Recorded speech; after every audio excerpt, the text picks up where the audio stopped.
Tamil superstar Thalapathy विजय की आखिरी film जन नायकन सिर्फ एक कमर्शियल फिल्म नहीं है, बल्कि उनके 30 वर्षों से ज्यादा लंबे फिल्मी सफर को समर्पित एक भावुक विदाई है।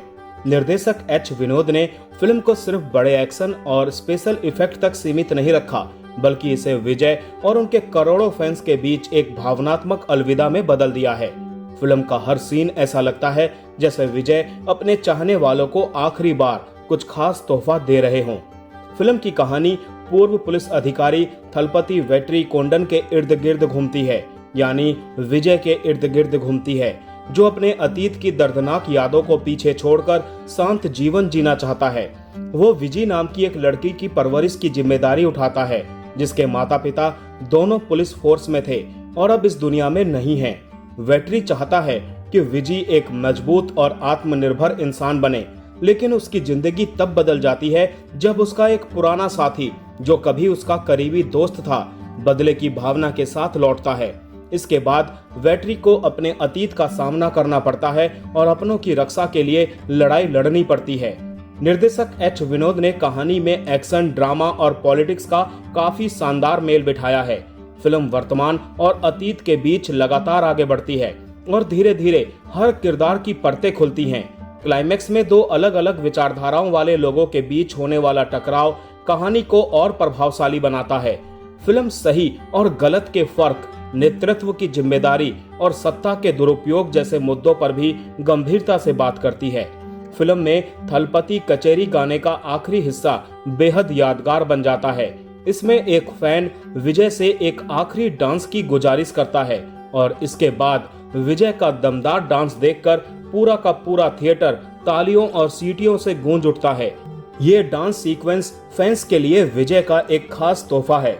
अगर अभिनय की बात करें तो पूरी की पूरी फिल्म विजय के कंधों पर टिकी हुई नजर आती है। वो पूरी फिल्म में आत्मविश्वास, परिपक्वता और भावनात्मक गहराई के साथ नजर आते हैं। उनकी स्क्रीन प्रेजेंस इतनी मजबूत है कि लगभग हर सीन में वही छाए रहते हैं।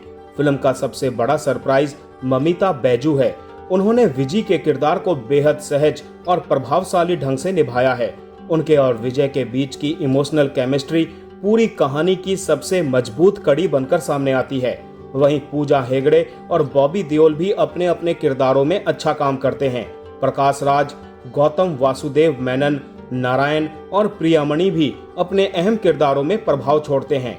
जन नायकन का अर्थ लोकतंत्र होता है और फिल्म इसी भावना को सम्मान देती है। इसमें दिखाया गया है कि एक सच्चा नेता सिर्फ समस्याओं का समाधान नहीं करता, बल्कि लोगों को जागरूक बनाता है ताकि वो अपनी लड़ाई खुद लड़ सकें। फिल्म का एक बेहद भावुक सीन है जिसमें वेट्री बच्चों को गुड टच और बैड टच का महत्व समझाता है, और ये सीन सिर्फ कहानी का हिस्सा नहीं बल्कि समाज को जागरूक करने की एक ईमानदार कोशिश जैसा महसूस होता है।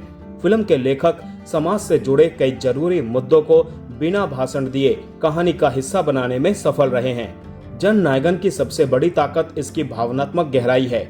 बड़े एक्शन और मनोरंजन के पीछे यह फिल्म प्यार, जिम्मेदारी, त्याग और साहस की कहानी कहती है।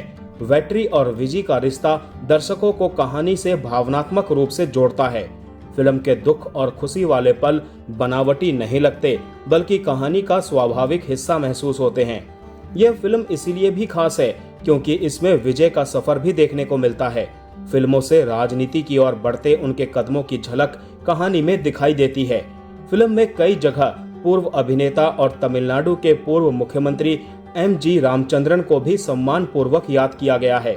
हालांकि कहानी काल्पनिक है, लेकिन नेतृत्व, जनसेवा और जिम्मेदारी जैसे विचार इसे वास्तविक जीवन से जोड़ देते हैं। कुल मिलाकर जन नायकन सिर्फ एक एक्शन फिल्म नहीं, बल्कि विजय के फिल्मी सफर को सम्मान है।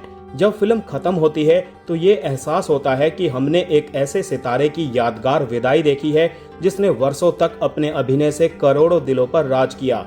जन नायकन हर मायने में विजय के कैरियर को एक सम्मानजनक विदाई देने में सफल साबित होती है।